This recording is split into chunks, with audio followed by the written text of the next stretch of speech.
Establishment کو challenge کر رہے ہیں یہ عمران ریاض خان صاحب بھی اور صابر شاکر صاحب کو تو پاکستان چھوڑ کے جانا پڑ گیا. نہیں وہ اس میں یہ ہے کہ اگر آپ نے پہلے ایک سسٹمز کو ملک کیا ہے, اس کا فائدہ لیا ہے, اور اس کے بعد میں اگر کسی آپ کی پرسنل بائس کے اوپر آپ کسی کے خلاف ہو گئے ہیں, تو اس کا یہ مطلب نہیں کہ پرنسپل سٹانس ہے. پرنسپل سٹانس یہ ہے کہ سیاست کے اندر اسٹیبلشمنٹ کی مداخلت نہ ہو, اس میں سویلین ایجنسی رہے, عوام کی رائے سے فیصلے ہوں. ان کا یہ ہے کہ پالیٹکس میں آ کے ہمیں سپورٹ کیوں نہیں کیا, نمبر 1. دوسرا یہ ہے کہ they have become anti establishment in the favour of somebody whose name is Imran Khan, not in the favour of the agency of people. عوام کی خوشنودی کے لیے نہیں اینٹی اسٹیبلشمنٹ ہو گئے, نہ تاریخی طور پہ تھے. اب بھی اگر ان کو رائٹ مین مل جائے پنڈی کے اندر, they will be happy the next day. تو یہ ان لوگوں کو سپورٹ کرتے ہیں جو کہتے ہیں کہ کانسٹیٹیوشنل جو ہے نا وہ سپریمیسی نہیں ہونی چاہیے. پارلیمنٹری ڈیموکریسی بکواس ہے.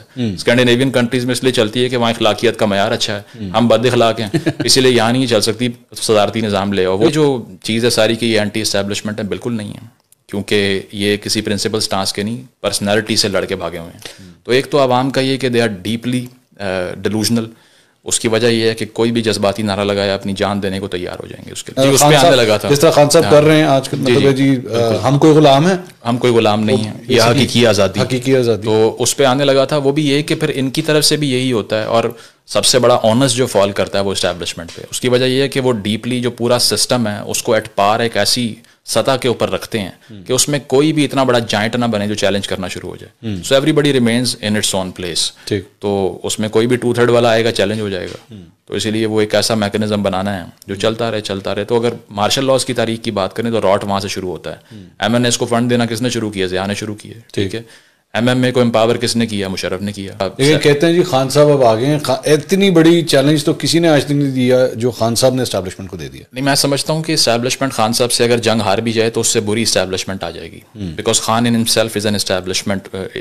وہ اس طرح سے کہ وہ ایک تو صدارتی نظام کانسٹیٹیوشن کو ویسے ہی ریپلیس کرنا چاہتے ہیں. 5000 لوگوں کو پھانسی دے دو, نظام ٹھیک ہو جائے گا. وہ گریٹ مین میتھ ہوتی ہے یہ. اگر کسی نے 20ویں صدی کی تاریخ پڑھی ہے کبھی بیوقوف نہیں بن سکتا. اس کی وجہ یہ کہ اس میں جتنے گریٹ مین آئے تھے نا, انہوں نے یہی کہا تھا کہ میں اب آگے ہوں, سارے مسائل کا حل میرے پاس ہے, میں نے پٹاری کھولنی ہے, اندر سے سانپ نکالنا ہے, سب کو بھگا دوں گا ڈرا. ٹھیک ہے.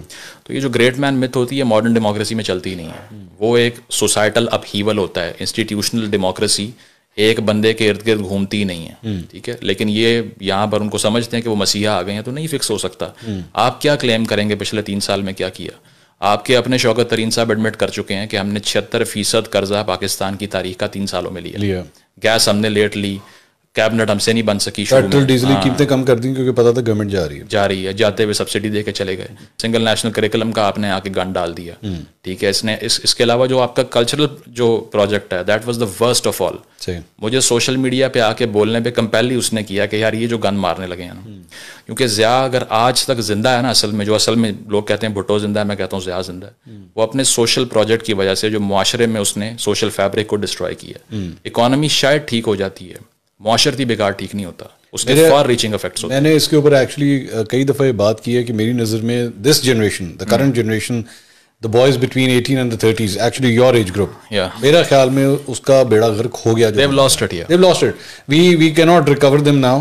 بہت مشکل ہے کہ اب یہ ریکور کر سکیں. میری نظر میں they've already been lost. مطلب وہ ان کا نہیں ٹھیک کیا جا سکتا because lack of knowledge, history صحیح طرح پڑھی نہیں ہوئی, نعرے بازی فیڈ کی ہوئی اندر, اور نعرے بازی بھی وہ والی ہے کہ جیڑی تیری گل نہیں مانتا ان دی ماں بہن نو گالی نکالو. ایک آپ کا وزیر اعظم ٹی وی پہ انٹرویو دیتے ہوئے یہ بات کرتا ہے کہ جس خاتون کے کپڑے صحیح نہیں ہیں وہ تو پھر مرد تو کرے گا, یہ وہ رپورٹ تو نہیں ہے. سو somebody who's a victim blamer of women for sexual violence is a prime minister. That was horrible for me to digest in the first place. ایک کلرک کو لا کے آپ نے ٹیلی تھون میں بٹھا دیا PTV پہ, وہ آ کر کہہ رہا ہے کرونا وائرس خواتین کے کپڑوں کی وجہ سے پھیل گیا. So my blood was boiling کہ یار what is this man doing? He is legalizing violence against women. تو یہ جو ایلز ہیں یہ کسی اور طرف سے میں نے نہیں دیکھے آتے ہوئے. وہ یہاں پر پچھلی رجیم میں دیکھ لیجئے 45 آرڈیننس پاس ہوئے, ریکارڈ ہے کہ صدارتی جو جسے کہتے ہیں نا کہ جو صدارتی ہاؤس تھا وہاں پر سارے فیصلے ہو رہے تھے. پارلیمنٹ میں کیا فیصلہ ہوا؟ آرڈیننسز کی فوٹو کاپی مشین ریکارڈ بنایا عارف الوی صاحب نے اپنے بیٹے کی, جو ان کی وہ فرم تھی ایک امریکن فرم کے ساتھ, گورنر ہاؤس کراچی میں بیٹھ کے ڈیل سائن کر دی بینگ اے پریزیڈنٹ, کہ وہ ڈینٹل کوئی اس پہ ڈیل سائل ہو رہی 10 ملین کی, پتہ نہیں کتنے کی, مجھے تو یاد بھی نہیں ہے. تو وہ سپر سیڈ کرتے رہے ہیں لیجسلیٹو پروسیس کو. پارلیمنٹ میں آپ کی اٹینڈنس کتنی 3%, and you claim to be the man of people. Communication technologies ہیں, اس پہ جس نے اختیار حاصل کر لیا گیم اس کی ہے. تو وہ تو اس وقت خان صاحب کی بالکل, جس نے نیریٹو بنا دیا, بیانیہ کھڑا کر دیا, because it's a post truth society, ماورائے سچ کا معاشرہ. سچ جو ہے میٹر نہیں کرتا. اس میں آپ کسی بھی ایسے پارٹی کے چارج ورکر کو جا کے ایویڈنس دکھاؤ کہ یار یہ آپ کے لیڈر نے کیا, they will refuse to accept that. And they are, yes, they are not after truth. وہ دا کراؤڈس کتاب ہے گسٹاو لی بون کی, اس میں وہ ایک لائن بڑی ہسٹوریکل بولتا ہے کہ the masses never thirsted for truth, anybody who can sell them illusions as easily their master. کہ جو آسانی سے ان کو ایک illusion بیچ جائے وہ ماسٹر ہے. سچ تو چاہیے ہی نہیں بھائی, کس کو چاہیے, کیونکہ ایک بائس انٹرنل ہوتا ہے. تو ٹی وی کے اوپر جب ایک بندہ آتا ہے تو اس کی پرسنالٹی فور گراؤنڈ پہ آ جاتی ہے, اور جو بول رہا ہے وہ بیک گراؤنڈ پہ ہے. سب نے دیکھنا ہے کس کے منہ سے نکل رہا ہے. 2 منٹ کے لیے امیجن کیجیے یہ ساری باتیں جو خان صاحب نے کی ہیں یہ الطاف حسین کر رہا ہے, کوئی سپورٹ کرے گا اس کو؟ Never. So it's all about how you project yourself. میں جنرل اسمبلی میں گیا ہوں, اسرائیل کا وزیر اعظم آیا, میں کھڑا نہیں ہوا, تالیاں, یار کیا بات ہے, زبردست کام کر دی ہے, ٹھیک ہے. اس کے علاوہ یہ اس کو کہتے ہیں ایستھیٹائزیشن آف پالیٹکس. کیونکہ دیکھیں نا, ایک پارلیمنٹ میں اس سے پہلے دنیا کی تاریخ میں یہ جرمنز نے کیا تھا, نازیز نے, کہ وہ پارلیمنٹ میں ایک دن آیا ان کا اسپیکر, اور اس نے کہا کہ یہ جتنے کمیونسٹ بیٹھے ہوئے ہیں یہ سارے غدار ہیں, اور میں ایک آرڈیننس پاس کرنے لگا ہوں صدر کو کہہ کے, آج سے جو بھی لیجسلیشن ہٹلر کرے گا نا وہ رول ہے. اور اس کے بعد میں قاسم سوری صاحب کے حق میں یہ بات کہی کہ تاریخ میں دوسرا نام ہے قاسم سوری, جو پارلیمنٹ میں آیا, جس نے کہا 2.5 کروڑ ووٹ سے جو اپوزیشن آئی ہے اس پہ آرٹیکل 5 لگتا, تم سارے غدار ہو.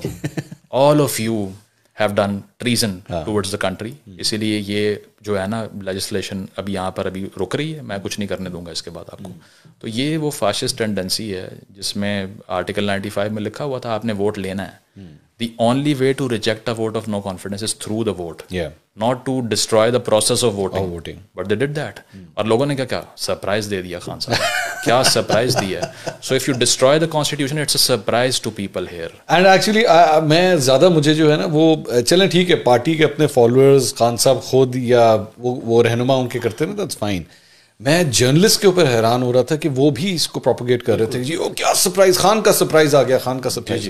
یار فور گاڈ سیک, اس نے کنسٹیٹیوشن کی ایسی کی تیسی پھیر کے رکھ دی اور آپ کہہ رہے ہیں یہ سرپرائز آ گیا. ایک سرپرائز اس سے پہلے ایوب نے دیا, پھر یایا نے, پھر مشرف نے, پھر خان صاحب نے. 4 سرپرائز تھے نا, 5واں یہ آ گیا.